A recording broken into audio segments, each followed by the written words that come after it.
I'm back. It's been a while.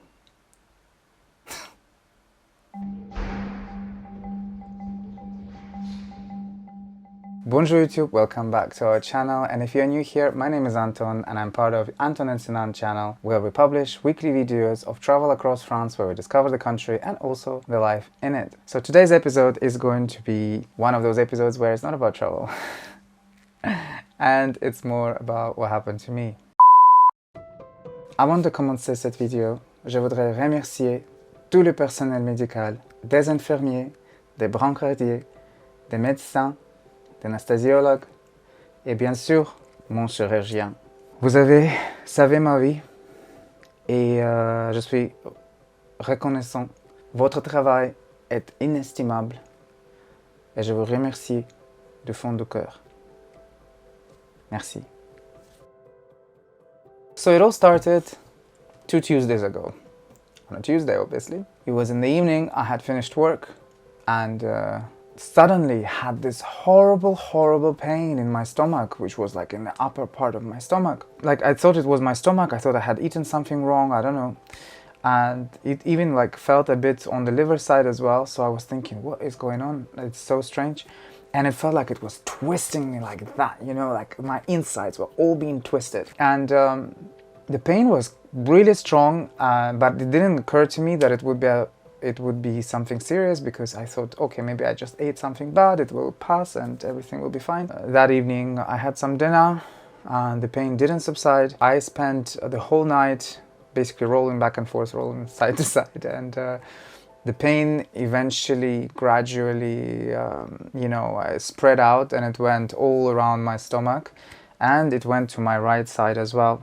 And this is where I was like, okay, I really hope it's not appendicitis, because when I was a kid, I had appendicitis scare, and because my mother is a doctor, I knew about this, and I was always afraid that I would get this. So that night, I just basically rolled around. I slept every 2 hours or so. I would wake up and I couldn't sleep properly. By around 6 o'clock in the morning, I was so annoyed with the pain that I just decided to take aspirin, even though what my mom told me always, that you shouldn't be taking painkillers if it's something to do with the stomach unless you're diagnosed, unless you know what is going on. But I took aspirin and I was like, okay, I need to sleep at least 2 hours. I have work the next morning. So I slept for 2 hours. I woke up, the pain didn't go away. I didn't have any nausea. I wasn't vomiting. So that's the thing that confused me as well, because normally you're supposed to have nausea and vomiting with the appendicitis.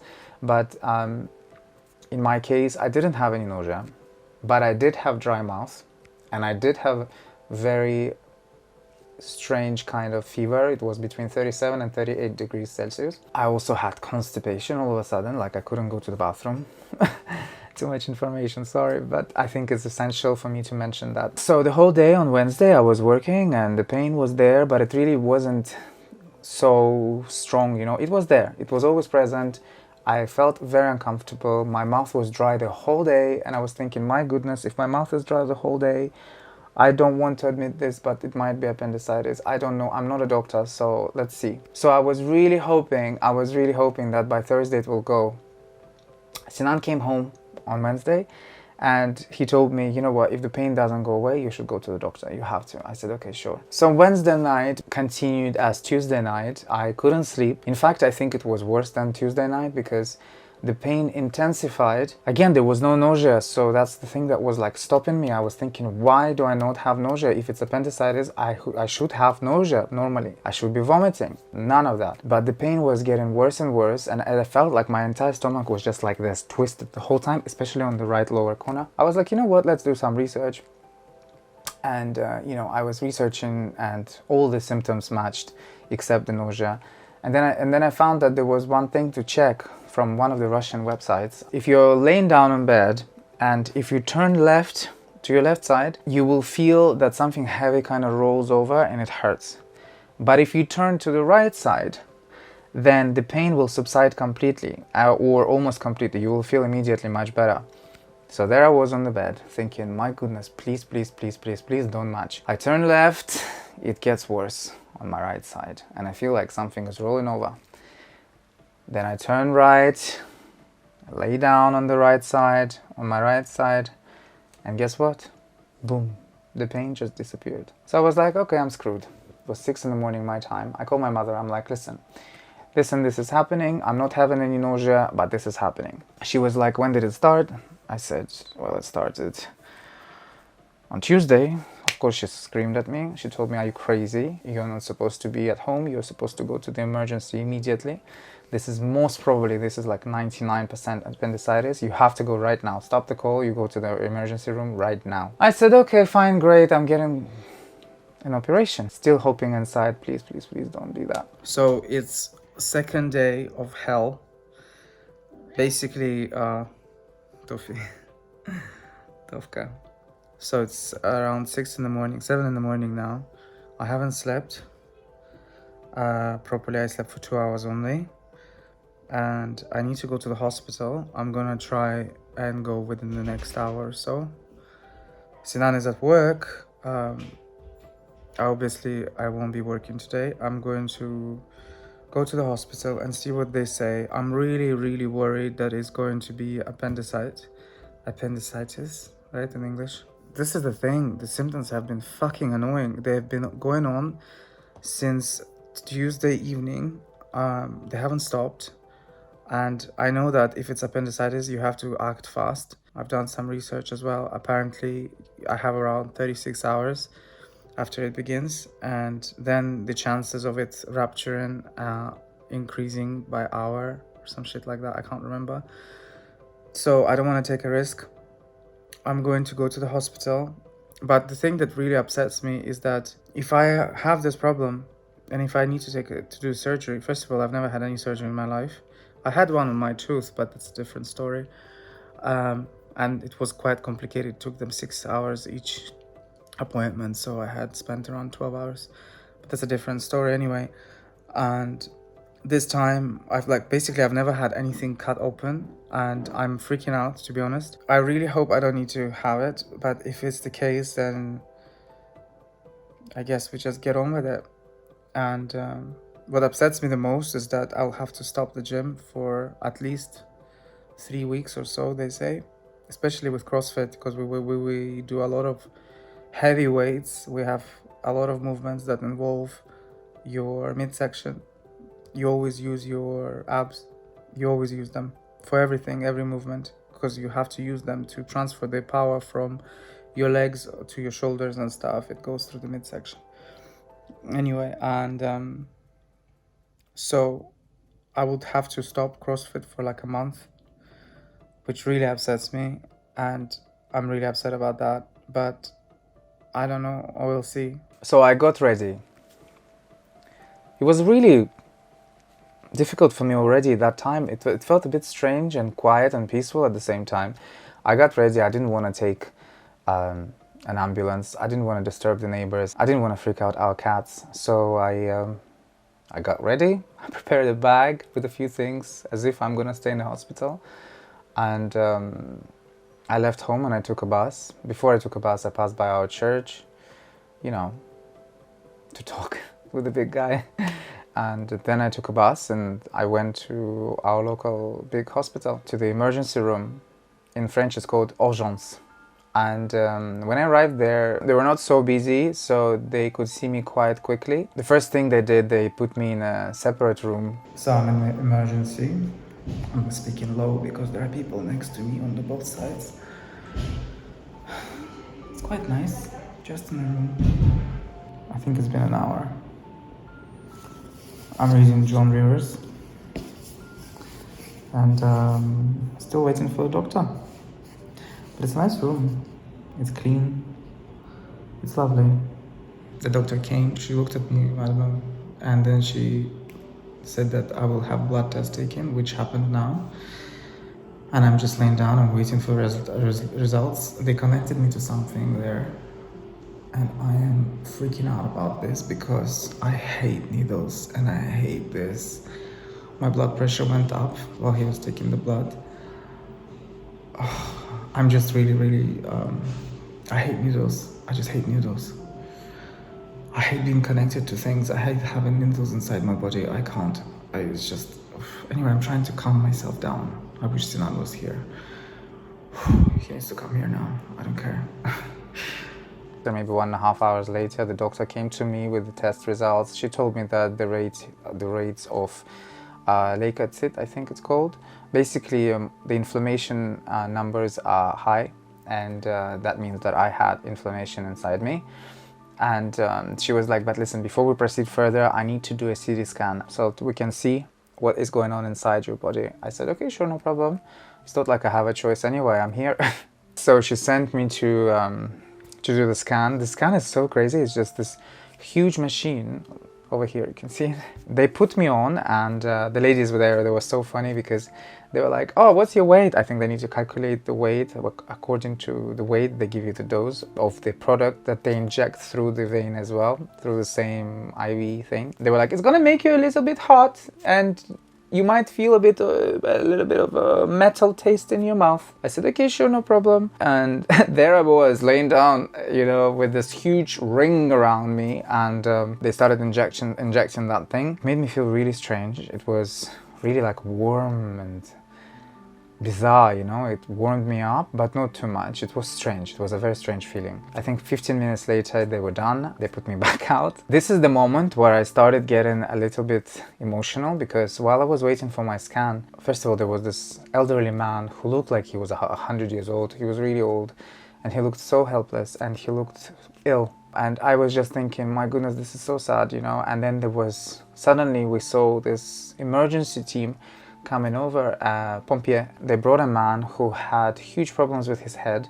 some huge trauma, because when the scanner team, when they saw him, when they put him on a scanner, they were like, ooh la la. And you know, in France, it's not like everybody else in the world thinks that ooh la la means like something sexy or anything. No, no, no.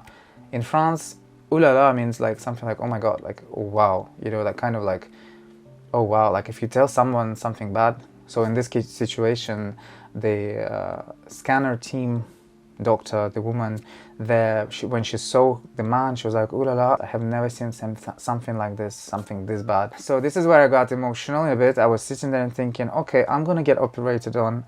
This is the first time in my life. I'm alone here. Sinan is at work.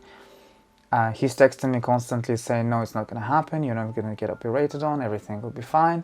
And I'm sitting there and I'm thinking, yeah, I will be operated on, you know. I'm thinking, there is no way out of this. Anyway, so they rolled me back to the emergency room.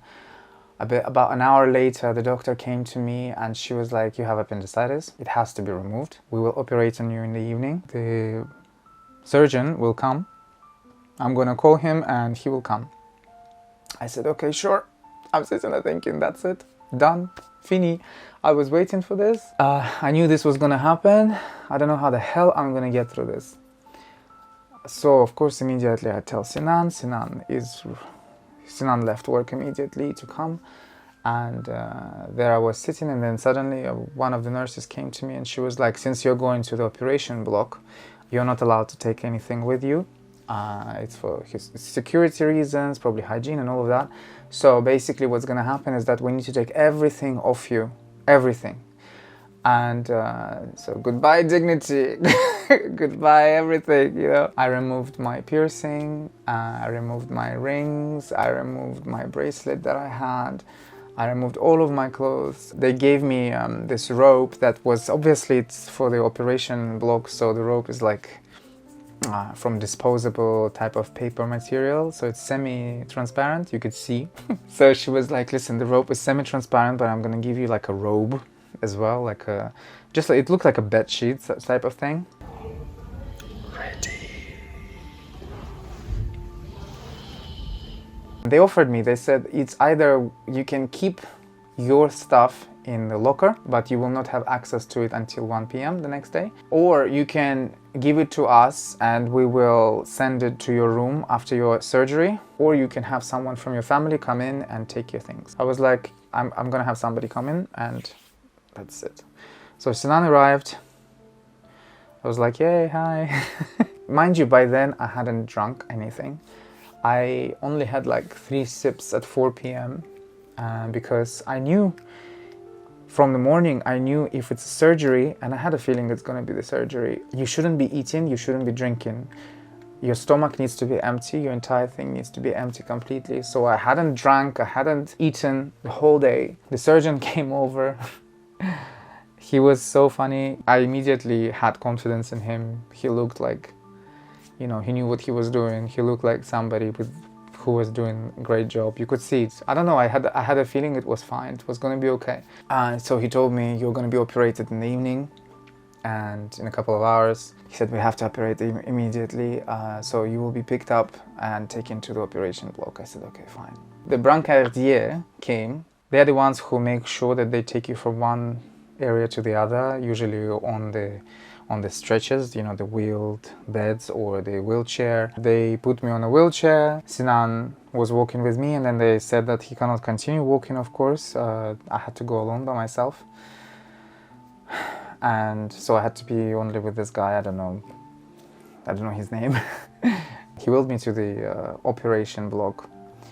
And he himself couldn't even go in. There was someone else waiting at the door. And the door opened. There was this really nice gentleman. I'll never forget his face.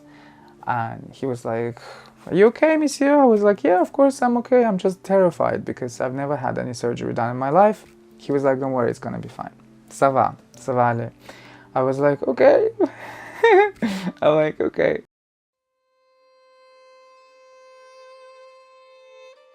They put me on the bed, rolled me into the waiting room in the operation block. And the anesthesiologist's assistants, they came and I think it was an anesthesiologist as well. Basically, they came to me, they asked me again, they asked a million times your birthday. I don't know why, and they wouldn't tell me. But they said that everybody's going to be asking me this question. I said, okay, fine. Probably security. I have no idea what the reason is behind it, but they ask you in the hospital in France millions of times what your birthday is. I have no idea why. I was in the waiting room, and at that moment I got so emotional. Not in like now I'm more emotional talking about it rather than when I was at that time. At that time I was just in complete and total shock. But I was so shocked, and I couldn't believe that I was in a place where nothing depended on me. It was the first time, I think, in my life where nothing was under my control. Zero. My only thing was to trust, you know, to trust the doctors, to trust God, to trust the situation, you know, that I'm in. And realistically, it was around 8 o'clock, but the clock was broken on the wall and it was showing for 8:45. At first, I thought that it's a bit early for 8:45.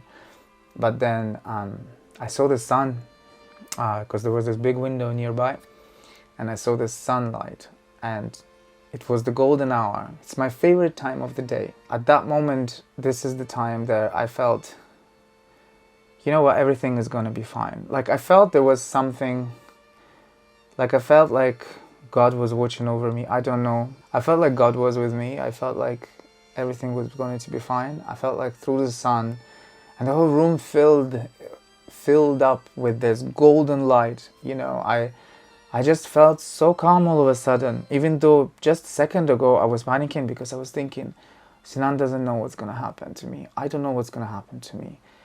My phone is not with me. I can't inform anybody. My mother, last I spoke to her was before I went for the operation block. Everybody is freaking out. But at that moment where I saw the sun, I suddenly calmed down and everything became calm. I felt like I was being reassured that everything would be fine. And that was so silly. I even looked at that. I looked down my rope. I looked at my stomach and I said, I'm so sorry you're going to be cut.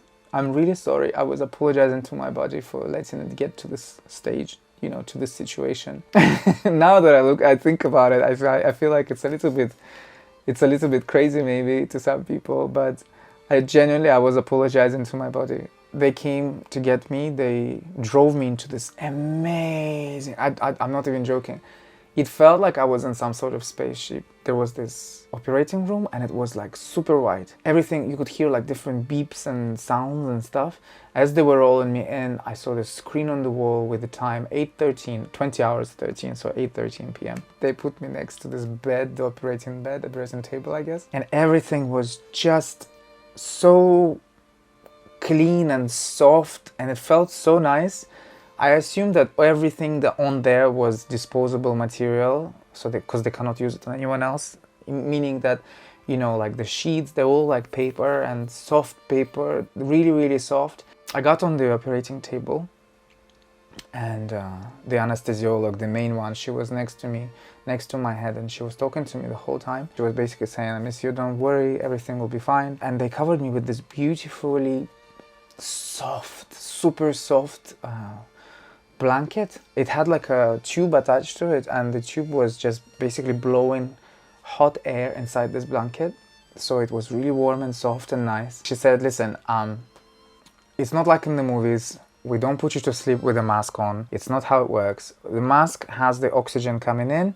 Your anesthesia will come through the vein. It will come through the thing that I had on the side of my arm." They put my arm on one side. They were preparing, basically, they were connecting me to the anesthetic. And my left arm had the blood pressure measuring strap thing.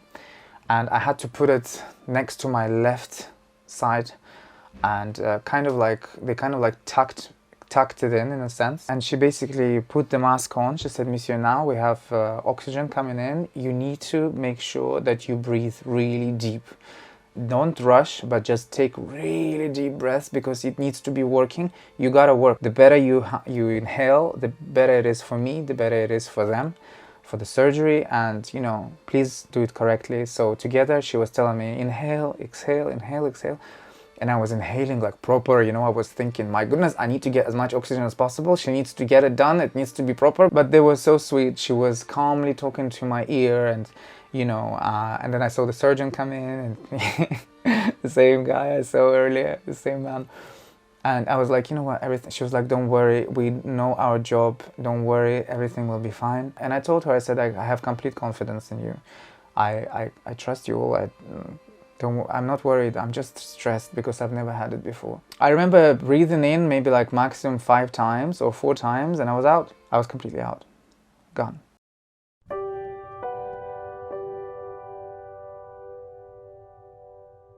Waking up from anesthesia, from the surgery, was the worst feeling, the worst experience of the whole operation, of the whole ordeal that I've gone through. It made me feel like I had nothing left in me. Like, I woke up, I was too tired to speak. I was too tired to look anywhere even. I saw the anesthesiologist, the same lady, and I was like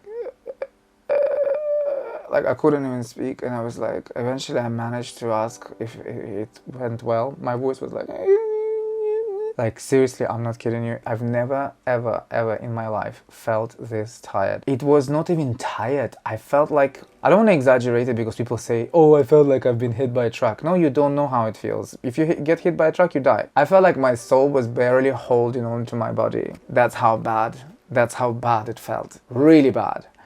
And I read before, and then I watched some videos on YouTube as well. People are saying that they felt nauseous and they were vomiting and everything. I wasn't vomiting. I didn't feel nauseous. I just felt so tired. I didn't even know what was happening. They rolled me back out of the operation block. There was another person waiting for me to take me to my room. He just had a couple of words with the anesthesiologist who rolled me to the door. They were talking about, because that was the night of 14th of July. So 13th to 14th, so people were celebrating the National Day in France. They had already started. Apparently the emergency room was already full. So I wished him good luck, and I just kept on, whoever I saw from the medical personnel, I just kept on telling them, thank you. I was just thanking, I was saying, merci à vous, like, it was ridiculous. When they brought me to the room, of course they connected me to some IV stuff. Later I found out that they connected me to some antibiotics, and also, or something to basically it should be anti-inflammatory as well, and the painkiller, of course. So I slept, and then in the middle of the night I woke up. I asked the nurse to give me something against nausea because it was impossible. It was so bad, and I was thinking to myself, I cannot vomit, there is nothing, I haven't eaten anything, I will just hurt myself. I just need something that will stop this feeling and I'll be okay and I can sleep. So of course they brought me something, they connected me again, and I slept.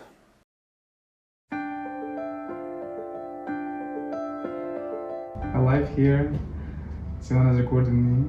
So last night I had a surgery, and it went well, thankfully, thank God, everything's fine.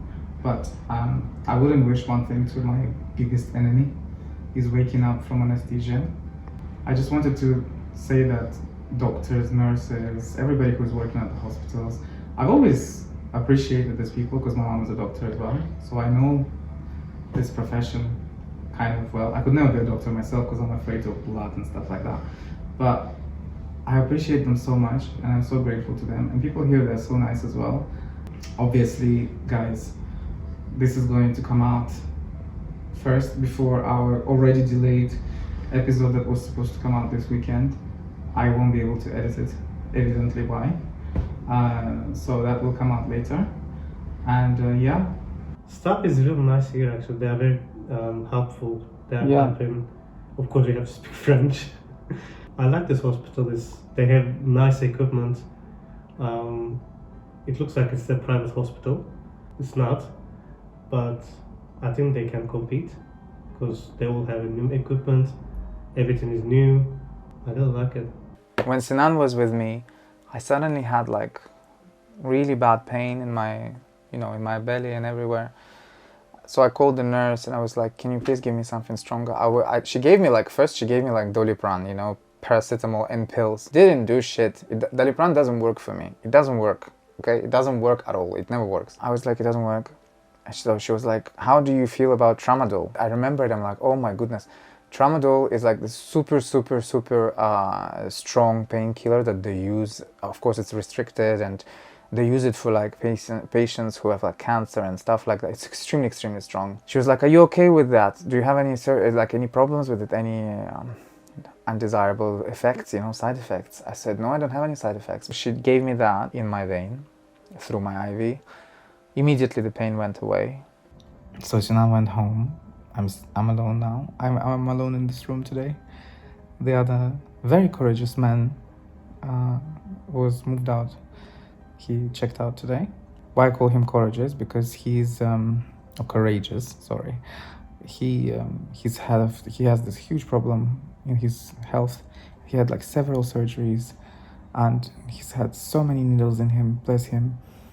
And yet he's so charged of positivity, He's originally from Portugal, but he's French. He lives here since his childhood, very young, and he's like 60 years old now. And his wife is so pretty. She's a French lady. She came to pick him up. So beautiful. You can see they're such a nice couple, I don't know. They had this amazing aura, and because I had nothing with me, I had no phone, nothing. I had him as my distraction and entertainment in the beginning, but then I realized that he's actually a really nice guy. So it was more than a distraction and entertainment. It was actually a nice meeting of a new person. I really enjoyed conversations with him. He was such a nice,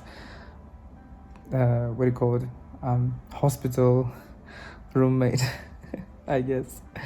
Anyway, I had my painkillers, and now I'm reading Joan Rivers, this one. I really like her. I really love her humor. She was a wonderful comedian, wonderful lady. I slept really well that night. They gave me painkillers again, not tramadol, thankfully. They gave me just normal paracetamol, and I slept nicely. I was okay, I was fine.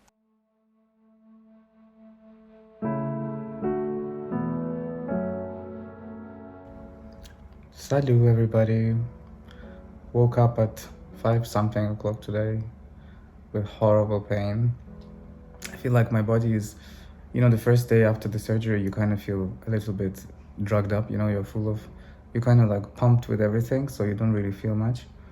And today because they reduced my painkillers, and I felt a bit better yesterday, so there was no need for a lot of them. But today I woke up in the morning and I feel so rough. I feel like my whole body is just been beaten. So I've asked for painkillers now. I'm having some painkillers.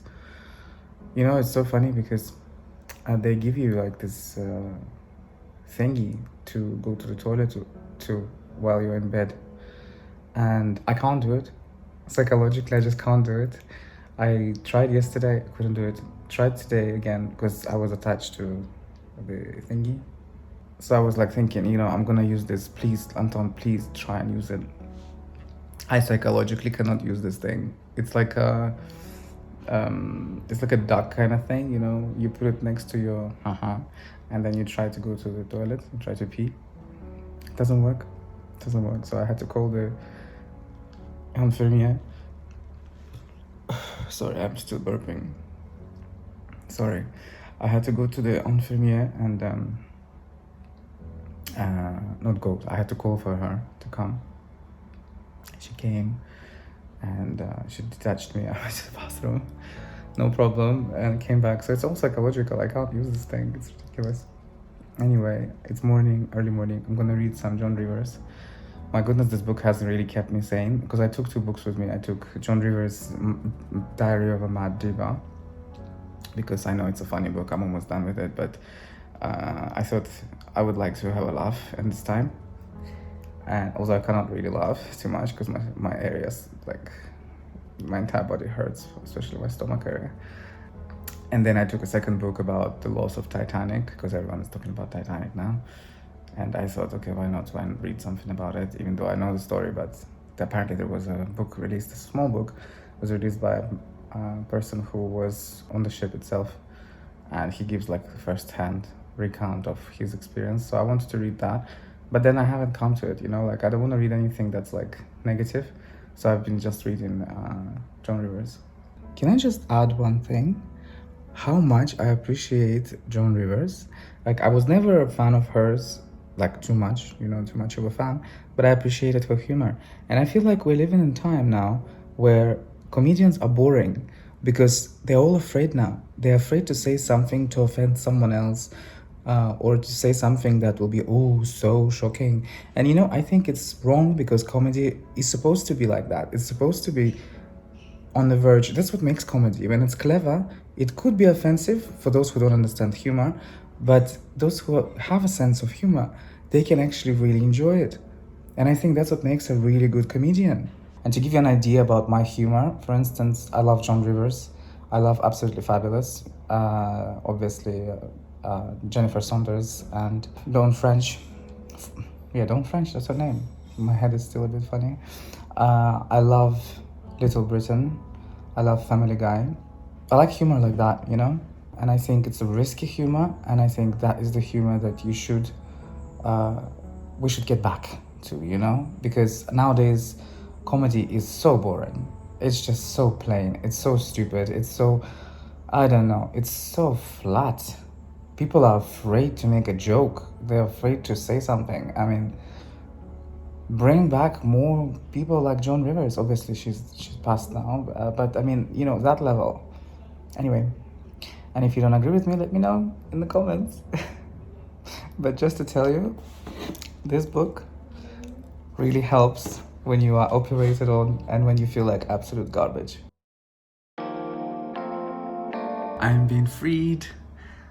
Yay, and this horrible thing is gone. I hate this thing, really. This thing is really, like, psychologically, it completely screws you over. Funny thing, a story, because I'm vegetarian, it's really difficult for me to get food here. I had to tell them yesterday, and I couldn't eat meat or anything with meat, like meat or bird or fish. I can't. So yesterday they were like, okay, they gave me some salad and whatever, it's fine. And today in the morning, someone else came, specifically asked me what do I eat and what I don't eat. And I just said anything except the things that moved. So no animals, no fish, no bird, nothing. Look what they brought me.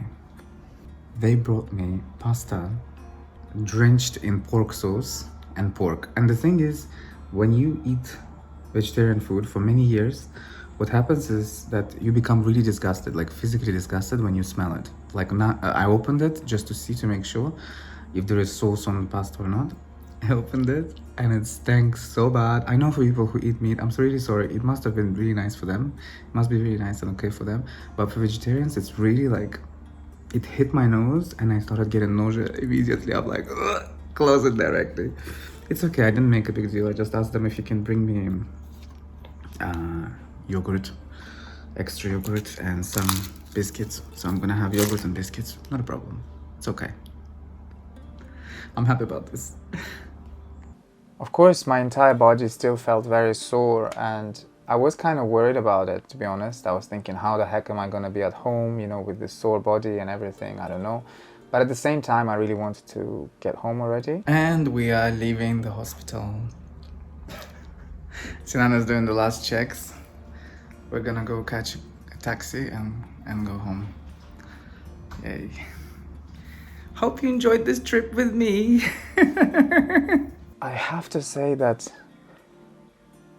the medical personnel in that hospital that was around me are incredible. Like, they were so amazing with me. Like, they were so amazing. Like, I get emotional just thinking about it, how amazing they were.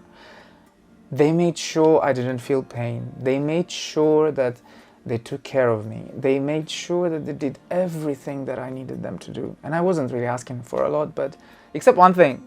They messed up the food. But it's not the fault of the medical personnel. I guess it's some mess up with the kitchen people. It's fine. I didn't make a big deal out of it. It's fine. I wasn't even hungry, so whatever. I did nothing for the first 4 days. I couldn't. I tried working and like not working, but like tried doing things on my laptop and it wouldn't work. Like my brain would just, I would have this extreme fatigue and I would just close it and I could only consume media but not create and not produce anything. So it's the second day at home. I'm recovering. I feel better. Sinan is asleep. Sinan is tired. He thinks he's a Cinderella. And I'm just YouTubing. I'm just looking at YouTube. I'm watching different channels. I found this amazing channel. She's called Little Chinese Everywhere.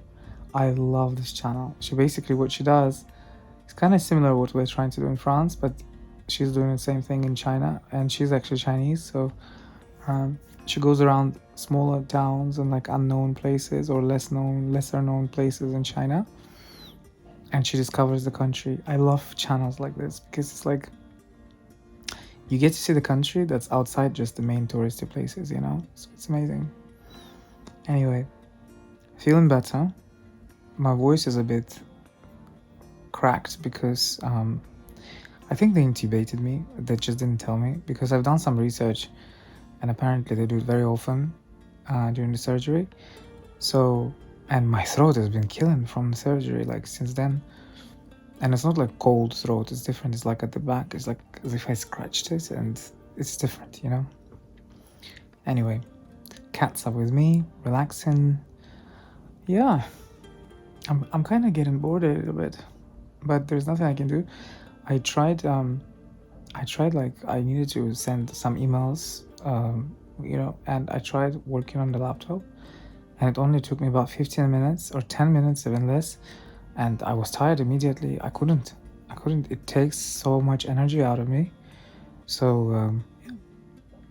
It's, for now, it's just consumption of media, maybe read some books, and that's it.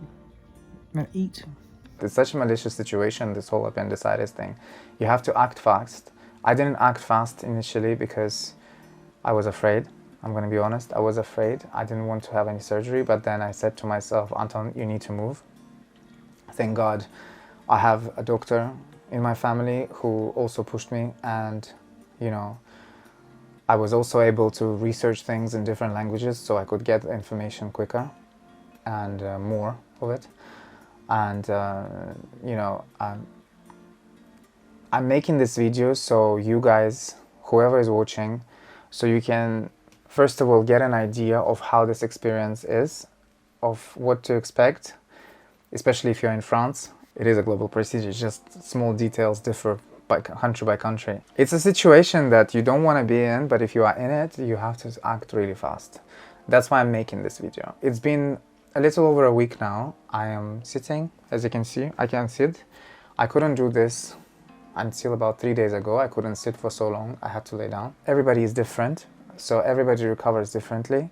In my case, it took me this long. I'm not going to be able to go to the gym anytime soon. I can't resume my CrossFit. I will be doing the recovery video in terms of how I will be building back my endurance and what I will be doing. I've already started and how long it will take me. So watch this space. I will definitely post that. And I just wanted to, again, this time in English, thank every health worker, every nurse, every doctor and every surgeon, anesthesiologist as well, everybody in the medical field, and I wanted to thank them wherever you are. Thank you so much, whoever you are.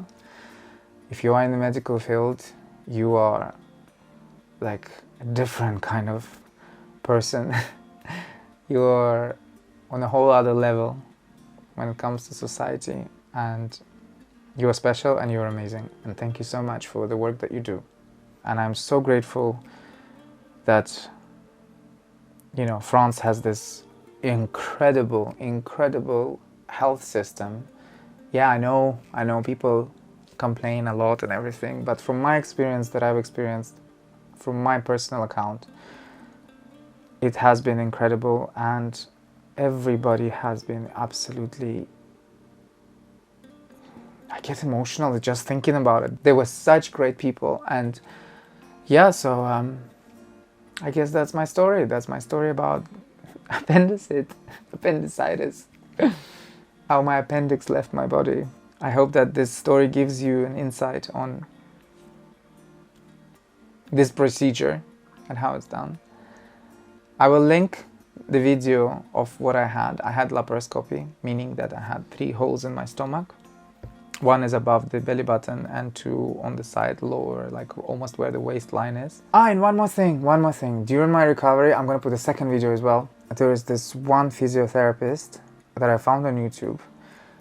She has this really short and amazing, she's got an amazing channel, but she's got this amazing video that explains in such a simple way and in great detail how to get off bed if you've had abdominal surgery without help. It helped me, and it's amazing because it's like it made a huge difference in my life, because I couldn't get off bed, but thanks to that video I was able to get off bed immediately. So I will link it as well for whoever is in recovery, and yeah, I hope you find it useful. Anyway, no appendix for me anymore, but here I am, and I'll see you in the next one. Au revoir.